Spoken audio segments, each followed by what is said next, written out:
Friends, welcome to centre study.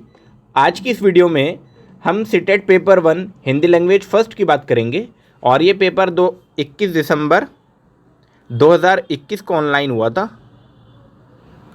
तो आइए start करते हैं हमारा ये वीडियो। सबसे पहले दोस्तों एक पैसेज दिया हुआ है, मैं आपके लिए पैसेज को स्क्रॉल कर देता हूँ ताकि वीडियो ज़्यादा लंबी ना हो। अगर आपको इस क्वेश्चन पेपर का पीडीएफ चाहिए तो आपको हमारे टेलीग्राम पर ये आसानी से मिल जाएगा, आप वहाँ पर जुड़कर क्वेश्चन पेपर का पीडीएफ पा सकते हैं।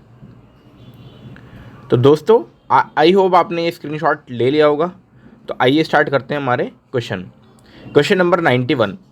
पढ़ने की प्रक्रिया का प्रथम सोपान है चित्रात्मक पुस्तकें, भाषा की पुस्तकें, पुस्तकों के प्रति आकर्षण या पुस्तकों के पन्ने पलटना। अब इसका जो ऑप्शन है वो मैं आपको दिखा देता हूँ। यहाँ से जब आप पढ़ेंगे इस वाली लाइन को,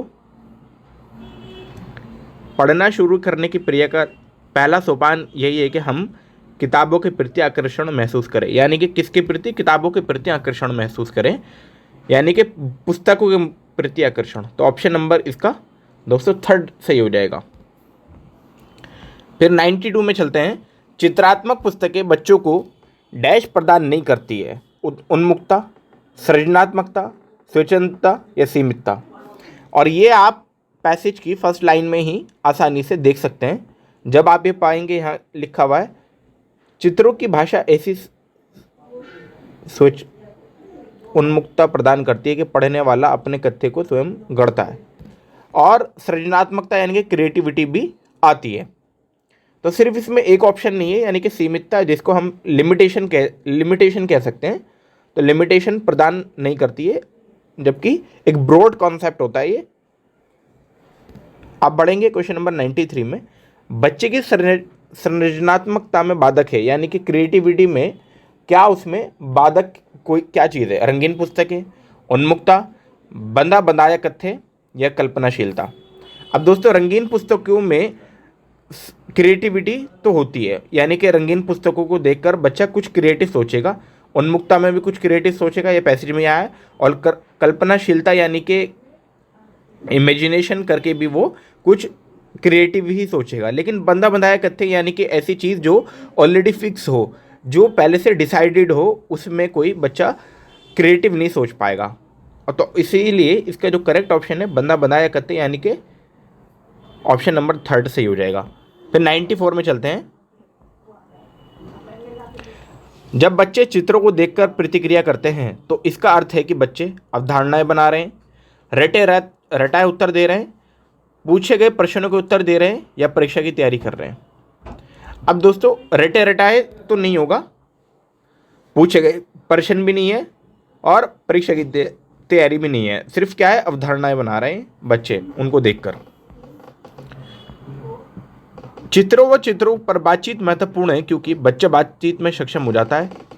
अगला ऑप्शन है अधूरी व गलत अवधारणाएं संशोधित हो जाती है, पाठ्यक्रम में निर्देशित है या चित्र वर्णन भाषा कक्षा का अनिवार्य अंग है। तो दोस्तों इसका जो सही ऑप्शन है वो ऑप्शन नंबर आपका सेकंड सही है।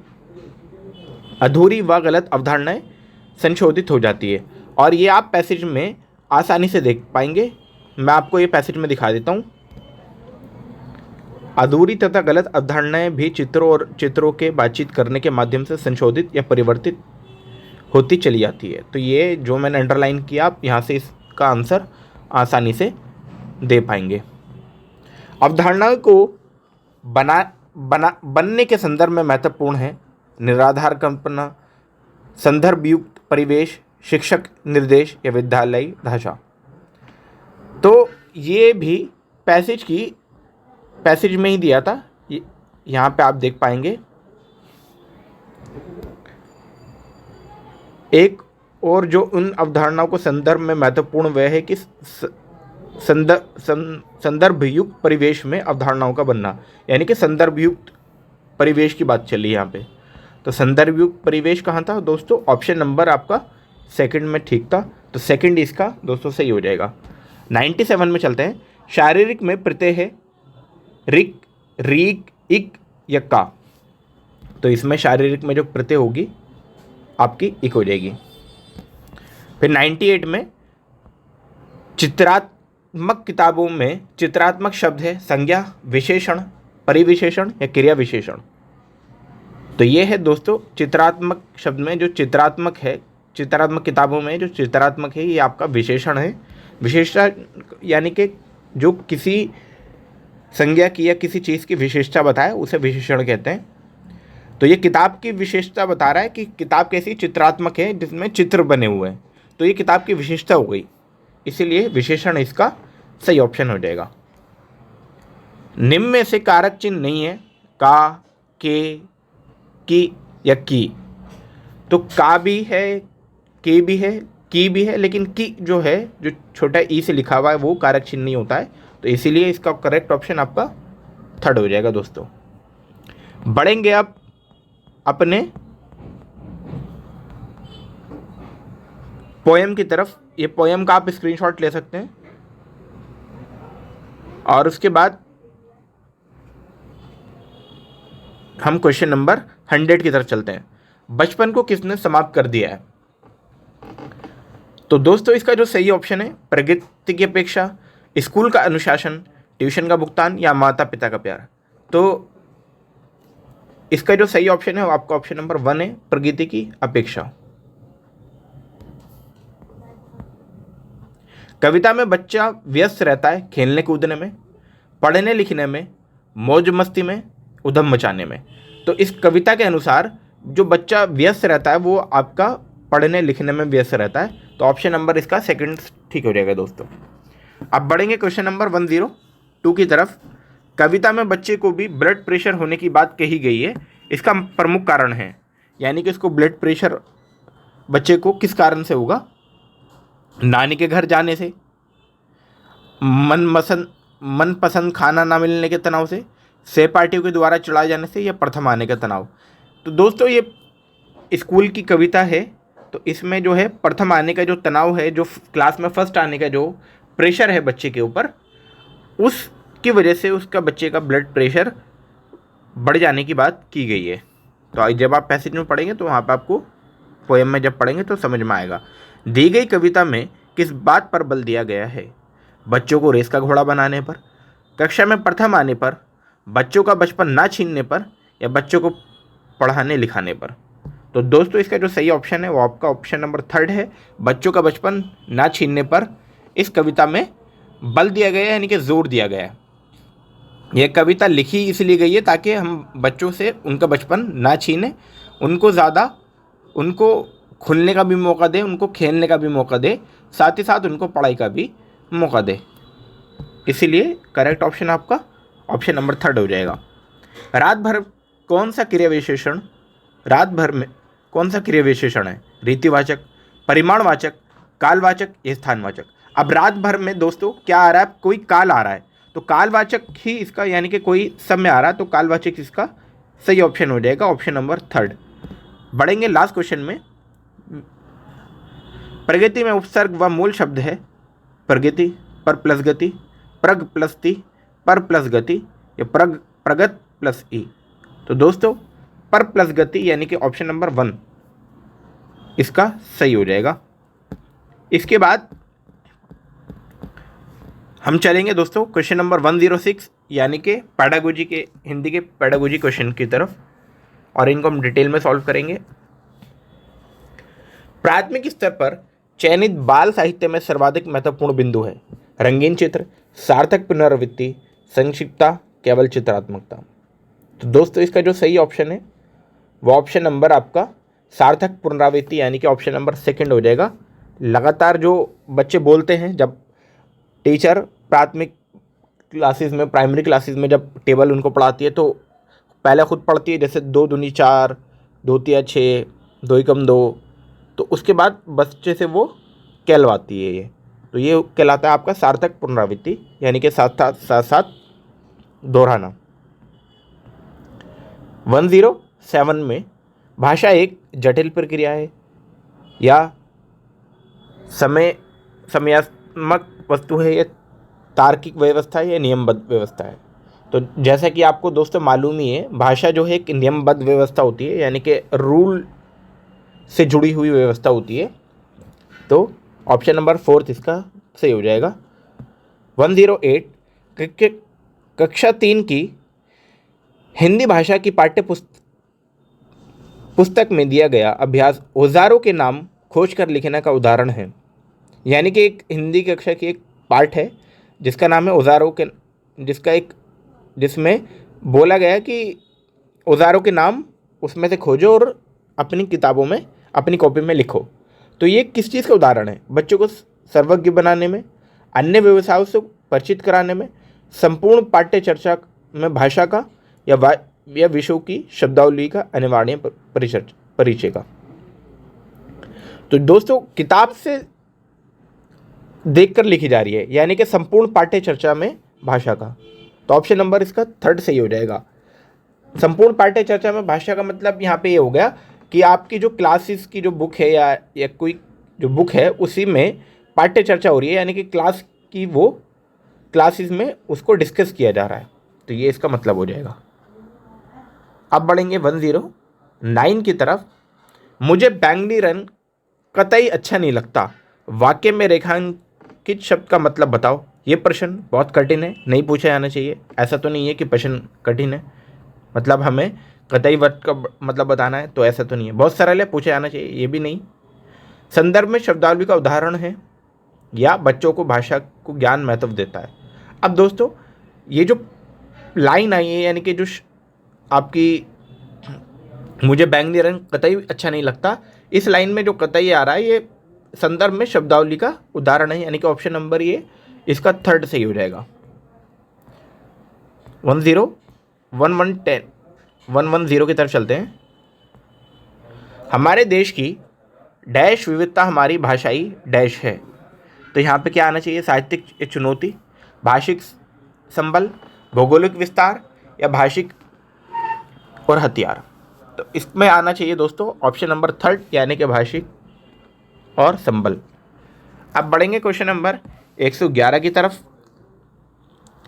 प्राथमिक स्तर पर शिक्षा का माध्यम डैश ही होना चाहिए, मातृभाषा, हिंदी भाषा, अंग्रेजी या विदेशी।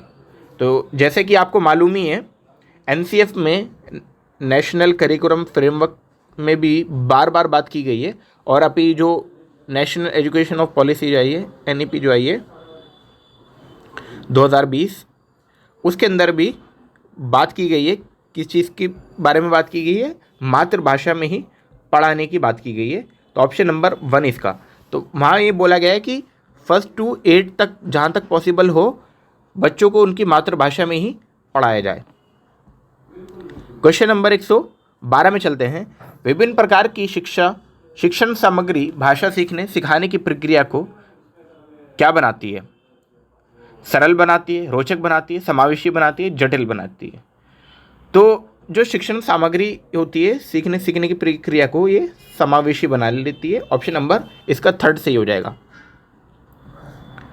113 की तरफ चलते हैं। अब किस विद्या में मौखिक अभिव्यक्ति के विकास की सर्वाधिक गुंजाइश है? जीवनी, आत्मकथा, डायरी, एकांकी। तो दोस्तों ये इंपॉर्टेंट क्वेश्चन है आपके पेपर के लिए। इसका जो सही ऑप्शन होगा, पहले मैं आपको बताता हूँ, इसका सही ऑप्शन आपका ऑप्शन नंबर 4 है, एकांकी। अब एकांकी क्या होता है? एक अंक वाले नाटकों को एकांकी कहते हैं। इससे क्या बेनिफिट होता है? इससे उतार चढ़ाव के साथ बोलने के कौशल जो होता है बच्चों का, उसका विकास हो जाता है, और जो संवाद करने की जो क्षमता होती है, जो स्पीच करने की जो क्षमता होती है बच्चे में, वो बढ़ जाती है दोस्तों। तो ये इसके बेनिफिट हो जाते हैं। अब 114 क्वेश्चन की तरफ चलते हैं। प्राथमिक स्तर के बच्चों में डैश और डैश के माध्यम में लेखन कौशल का विकास किया जा सकता है। तो इसका जो सही ऑप्शन है ऑप्शन नंबर थर्ड हो जाएगा। रेखांकन और चित्रांकन के माध्यम से लेखन कौशल का विकास किया जा सकता है। 115 में चलते हैं। तुम्हारी परिचित नदी के किनारे क्या क्या होता है? सवाल बच्चों को डैश का अवसर देता है। अब यानी कि बच्चे में जो है, बच्चा क्या है, बच्चे से बोला जा रहा है कि तुम्हारी नदी के आसपास क्या क्या होता है, या तो ये सवाल क्या है आपका? अपनी नदी के बारे में जानकारी दे रहा है? नहीं दोस्तों। अपने अनुभवों को साझा करने का, या अपने पर्यावरण संरक्षण की बात तो आई नहीं। वहाँ पे सिर्फ लिखना है कि क्या क्या है। तो बचाने की बात नहीं कही है, तो संरक्षण तो ऑप्शन गलत हो जाएगा। या विभिन्न नदियों के नाम भी नहीं, इसमें क्या होगा, जो आपने नदियों में देखा उसको लिखना है, यानी कि अपने अनुभव साझा करने का यहाँ पे बात की गई है। ऑप्शन नंबर सेकंड इसका ठीक हो जाएगा। क्वेश्चन नंबर 116 में चलते हैं। भाषा अर्जन क्षमता डैश से संबंधित है, स्किनर, पियाजे, चॉम्स्की या वाइगोट्स्की। तो दोस्तों ये तो मोस्ट इंपॉर्टेंट क्वेश्चन है आपके लिए। भाषा अर्जन क्षमता जो है आपकी किससे रिलेटेड है, ये आपकी है चॉम्स्की से रिलेटेड, नॉम चॉम्स्की। पियाजे जो है, पियाजे कॉग्निटिव डेवलपमेंट थ्योरी, पियाजे ने दी थी कॉग्निटिव डेवलपमेंट थ्योरी। और इन्होंने क्या कहा था अपनी थ्योरी में कि पहले थॉट आता है, पहले विचार मतलब इन्होंने भाषा से पहले अपने विचार को महत्व दिया था। यानी कि पियाजे ने कहा था पहले थॉट आता है, उसके बाद क्या आती है, लैंग्वेज आती है, उसके बाद लैंग्वेज आती है। और वाइगोट्स्की के बारे में आप पहले से ही जानते हैं कि वाइगोट्स्की ने क्या दिया था। वाइगोट्स्की ने कहा था भाषा सीखने के लिए सामाजिक अंत्यक्रिया को सबसे ज़्यादा महत्व माना था। यानी कि वाइगोट्स्की ने क्या दिया था, सोशो कल्चर थ्योरी। और स्किनर ने कहा था पुनर्बलन द्वारा भाषा विकास पर ज़्यादा इन्होंने जोर दिया था। पुनर्बलन द्वारा भाषा विकास पर ज़्यादा फोकस जो किया था वो स्किनर ने किया था। अब बढ़ेंगे क्वेश्चन नंबर 117 की तरफ। मोना दूसरी कक्षा में पढ़ती है, वे पढ़ते समय अटकती है, संभवतः वे डैश से ग्रसित थे। अब पढ़ने में प्रॉब्लम क्रिएट हो रही है, तो ऐसे को क्या बोलते हैं, डिस्ग्राफिया। तो दोस्तों क्या होता है, ये होता है राइटिंग प्रॉब्लम। जब भी किसी को होगी लिखने में प्रॉब्लम, सिर्फ लिखने में प्रॉब्लम, तो उसको बोलेंगे डिस्ग्राफिया। डिसलेक्सिया इसका सही ऑप्शन हो जाएगा। डिसलेक्सिया क्या होती है, पढ़ने में प्रॉब्लम होती है, और जब पढ़ने में प्रॉब्लम होगी यानी कि रीडिंग प्रॉब्लम होती है, और जब पढ़ने में प्रॉब्लम होगी तो लिखने में भी फिर प्रॉब्लम हो सकती है। तो सिर्फ अगर यह आए कि लिखने में सिर्फ प्रॉब्लम है तो डिस्ग्राफिया हुआ, अगर आए कि पढ़ने और लिखने दोनों में प्रॉब्लम है तो डिसलेक्सिया हुआ। डिसकैलकुलिया का मतलब होता है दोस्तों आपका कैलकुलेशन में मिस्टेक, यानी कि प्लस माइनस आपका मल्टीप्लिकेशन और डिवाइड करने में प्रॉब्लम। आई होप आपको ये समझ आ गए होंगे। बढ़ेंगे क्वेश्चन नंबर 118 की तरफ। अब सुनी और पढ़ी कहानियों के आधार पर बच्चों के साथ कौन सी भाषाई गतिविधि सर्वाधिक महत्वपूर्ण है। यानी कि कहानी पढ़ी और फिर उसकी क्या गतिविधि सबसे ज़्यादा महत्वपूर्ण है।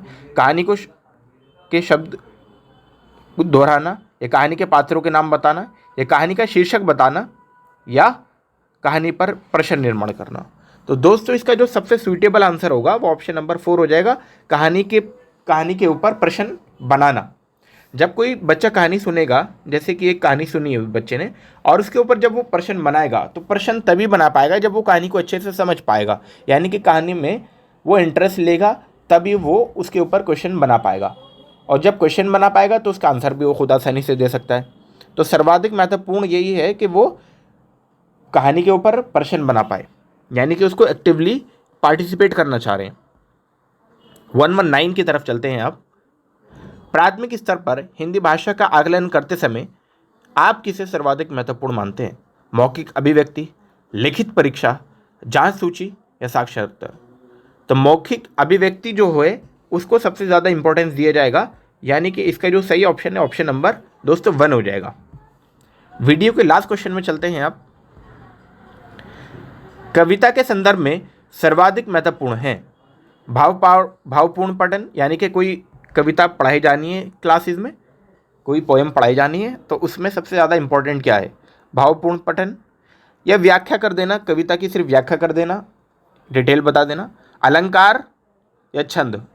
तो भावपूर्ण पठन जो है यानी कि जैसा उसको पढ़ा जाना चाहिए वैसे ही कविता को पढ़ना, जिससे बच्चे को कविता का मतलब भी समझ आए और बाकी चीज़ें भी बच्चा आसानी से समझ पाए, किस भाव में या किस लिए कविता पढ़ी गई है ये बच्चों को आसानी से समझ आए। इसीलिए इसका जो सही ऑप्शन है ऑप्शन नंबर 1 ही है, भावपूर्ण पठन इसमें सबसे ज़्यादा महत्वपूर्ण साबित होगा। तो दोस्तों ये थे हमारे 30 क्वेश्चन जो CTET paper 1 Hindi language first में पूछे गए। आई होप आपको ये समझ आए होंगे। अगर फिर भी आपको कोई डाउट है तो आप हमें कमेंट बॉक्स में पूछ सकते हैं। अगर आपको वीडियो पसंद आई हो तो लाइक करें और अपने दोस्तों में शेयर करना ना भूलें।